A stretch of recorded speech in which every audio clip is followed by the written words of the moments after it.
Good evening. This is All India Radio. I am Valsa Williams with the news at 9.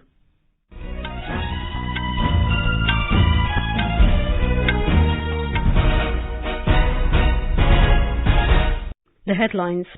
Prime Minister Narendra Modi to address Joint Commanders Conference in Bhopal tomorrow. Government announces Foreign Trade Policy 2023 aims to achieve country's exports to $2 trillion by 2030. Unified tariffs in the natural gas sector to come into effect from tomorrow. Home Minister Amit Shah speaks to West Bengal Governor on violence between two groups in Howrah.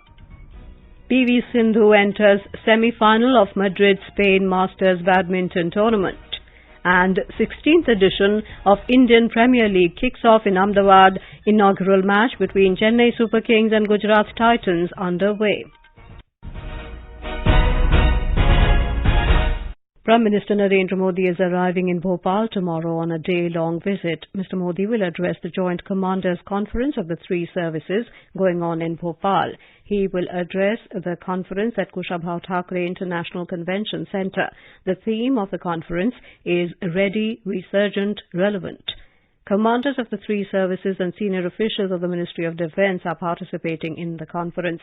The Defence Minister Rajnath Singh participated in the conference today. The focus of the conference is on advancing the theatre command format for national security, increasing coordination among the three forces and working together in the future. The Prime Minister will flag off the Vande Bharat Express train between Bhopal and New Delhi tomorrow at Rani Kamlapati Railway Station in Bhopal. This will be the 11th Vande Bharat train in the country. Our correspondent has filed this report.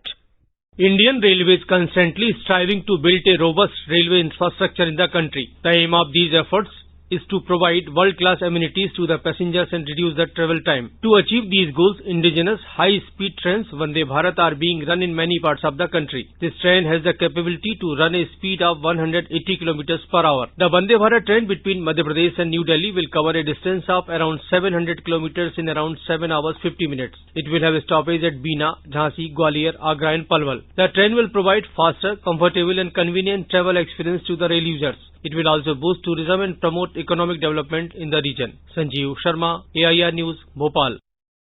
Commerce and Industry Minister Piyush Goyal today launched the Foreign Trade Policy 2023 in New Delhi. In his address, Mr. Goyal said the policy is dynamic and has been kept open-ended to accommodate the emerging needs of the time. He said the policy has been formulated after multiple stakeholder consultations. The minister said India's overall exports, including services and merchandise exports, have already crossed $750 billion and it is expected to cross $760 billion this year. He said FTP seeks to take India's exports to $2 trillion by 2030. The minister referred to the interaction of the Prime Minister with exporters, where Mr. Modi encouraged them to increase exports and get more deeply involved in the global value chain. The key approach to the foreign trade policy is based on the four pillars: incentive to remission, export promotion through collaboration, ease of doing business, and emerging areas. We spoke to economic analyst T.K. Arun on the foreign trade policy announced today. The new foreign trade policy has some novel feature. It is no longer for a prefixed finite period like 5 years as previous policies had been. It is open-ended. It gives certain kinds of amnesty for exporters who had availed of capital goods at concessional rates but failed to meet their export obligation. Union Home Minister Amit Shah today spoke to West Bengal Governor C.V. Anand Bose and took stock of the situation in the wake of yesterday's violence in Howrah between two groups during a Ram Navami procession. Sources said during the telephonic conversation with the governor, the Home Minister took detailed information on the incident and the current situation in the city. Meanwhile, the situation at Kajipara area of Shibpur in Howrah has improved. The Chief Secretary Hari Krishna Dwivedi told news persons this afternoon that the law and order situation is almost under control. He said the roads are now open and public transport is also plying. He added that normalcy in civic life has already been restored. However, strict vigil is being kept in the area. Home Secretary B.P. Gopalika briefed the governor about the situation. Chief Minister Mamata Banerjee appealed to all to maintain peace and harmony. She has assured to compensate those whose car and shops got damaged during the violence. She said 35 persons have been arrested so far. Ms. Banerjee said police have been asked not to spare any of the culprits. The leader of the opposition, Shubhendu Adhikari, has demanded an inquiry by NIA to ascertain the main cause behind the incident. The state BJP chief, Shukanto Mojumdar, said he would write to the Union Home Minister demanding central intervention and inquiry. Union Minister Anurag Singh Thakur has condemned the violence in West Bengal. Talking to reporters in New Delhi, Mr. Thakur said if journalists are becoming victims of violence and the state government remains a mute spectator, what can be more shameful than this? ममता जी के राज में जिस तरह से पत्रकारों पर हमले हुए, शोभा यात्रा रामनवमी की निकालते उन पर पथराव हुआ है, इससे ज्यादा शर्मनाक और क्या होगा कि अगर पत्रकारों को भी हिंसा का शिकार होना पड़ता है, लहूलुहान होना पड़ता है और राज्य की सरकार मूक दर्शक बन के बैठी रहती है, आंखें बंद करके रखती है, तो उसकी जितनी निंदा की जाए उतनी कम है। पत्रकारों पर हमले बर्दाश्त नहीं किए जा सकते। राम भक्तों पर पथराव हो और उनको भी घायल करने का काम हो, ये उचित नहीं है। इनके खिलाफ कार्रवाई होनी चाहिए।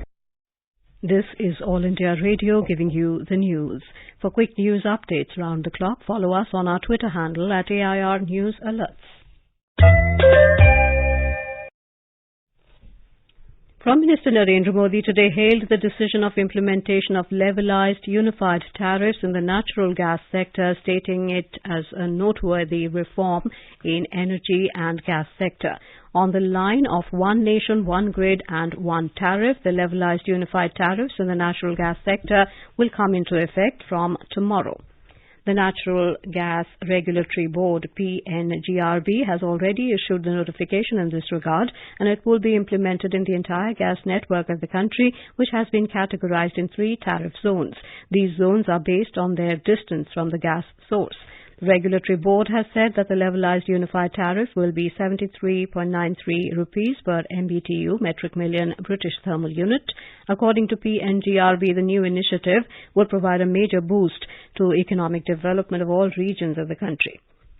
On the second day of the first G20 Disaster Risk Reduction Working Group meeting, discussions focused on disaster-resilient infrastructure and financing for disaster risk reduction.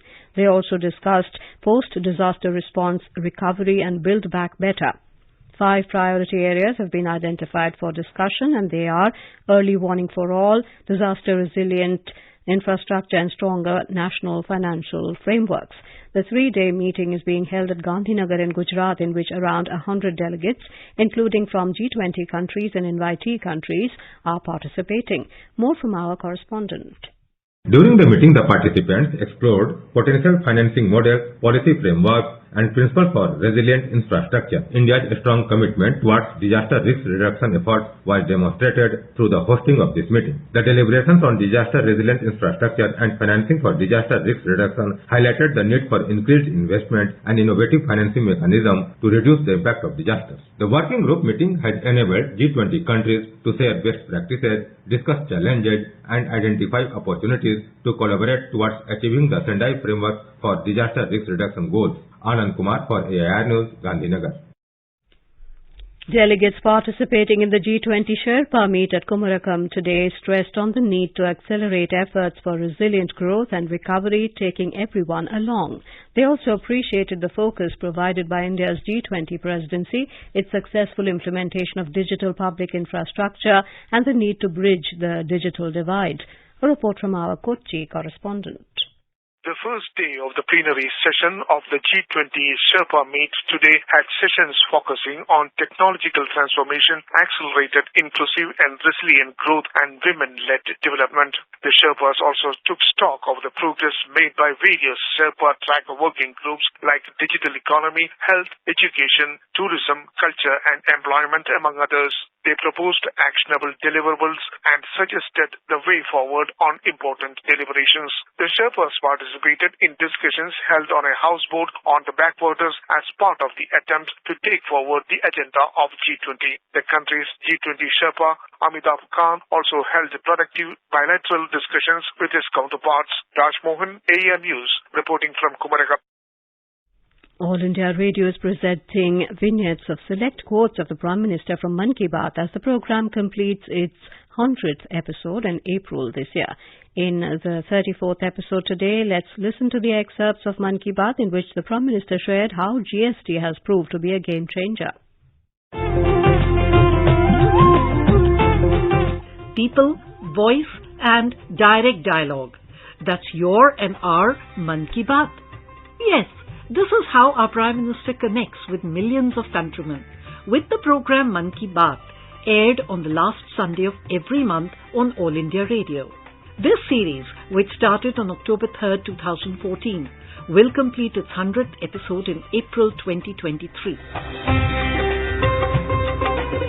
Ever since the Goods and Services Tax, GST, has come into existence, it has not only added to the state exchequer, but also resulted in the ease of living, or an improvement in the lives of the common man. When GST was announced, some apprehensions were raised, but now things have changed. The Prime Minister spoke eloquently about how GST has made lives easier in the Mann Ki Baat episode broadcast on 30th July 2017. मुझे बहुत संतोष होता है, खुशी होती है जब कोई गरीब मुझे चिट्ठी लिख करके कहता है कि जीएसटी के कारण एक गरीब की जरूरत की चीजों में कैसे दाम कम हुए हैं, चीजें कैसे सस्ती हुई है। अगर नॉर्थ ईस्ट दूर सुदूर पहाड़ों में जंगलों में रहने वाला कोई व्यक्ति चिट्ठी लिखता है कि शुरू में डर लगता था कि पता नहीं क्या है, लेकिन अब जब मैं इसमें सीखने समझने लगा तो मुझे लगता है पहले से ज्यादा आसान हो गया काम, व्यापार और आसान हो गया। और सबसे बड़ी बात है, ग्राहकों का व्यापारी के प्रति भरोसा बढ़ने लगा है।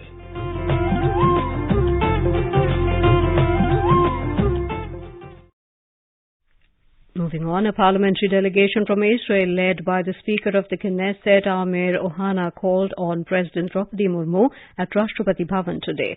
Welcoming the delegation, the President said over the last 30 years, diplomatic relations between the two countries have grown into a multidimensional strategic partnership. The President noted that throughout their long history, the Jewish communities in India have maintained and enriched unique heritage and traditions. India has operationalized the new resident mission in Vilnius, Lithuania from today. Ministry of External Affairs said operationalization of Indian mission in Lithuania will help expand India's diplomatic footprint, deepen political relations and strategic cooperation. The telephone number of the Indian mission is 3705229940, extension 255, and email ID is hoc.vilnius@mea.gov.in. Information and Broadcasting Minister Anurag Singh Thakur has said disinformation should not be allowed to erode good things nurtured from democratization of digital public spaces.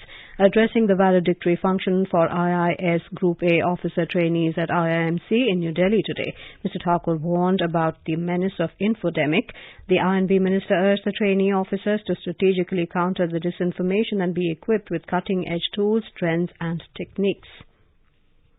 In Madrid, Spain Masters Badminton Tournament, PV Sindhu entered the semi-finals, beating Denmark's Mia Blichfeldt 21-14, 21-17 in the quarter-final today. She will take on Georgia Main of Singapore in the semi-final tomorrow. However, Kidambi Srikanth crashed out of the tournament today, losing to Kenta Nishimoto of Japan 18-21, 15-21 in the quarter-final.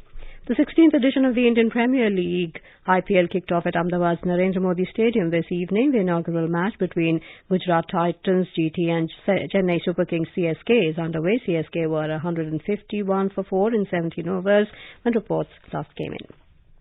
And now, before we end the bulletin, the headlines once again.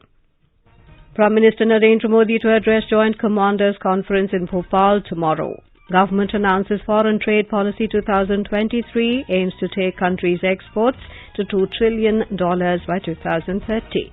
Unified tariffs in the natural gas sector to come into effect from tomorrow. Home Minister Amit Shah speaks to West Bengal Governor on violence between two groups in Howrah. PV Sindhu enters semi-final of Madrid Spain Masters Badminton Tournament. The 16th edition of IPL kicks off in Ahmedabad. That is all in the news at 9. Good night.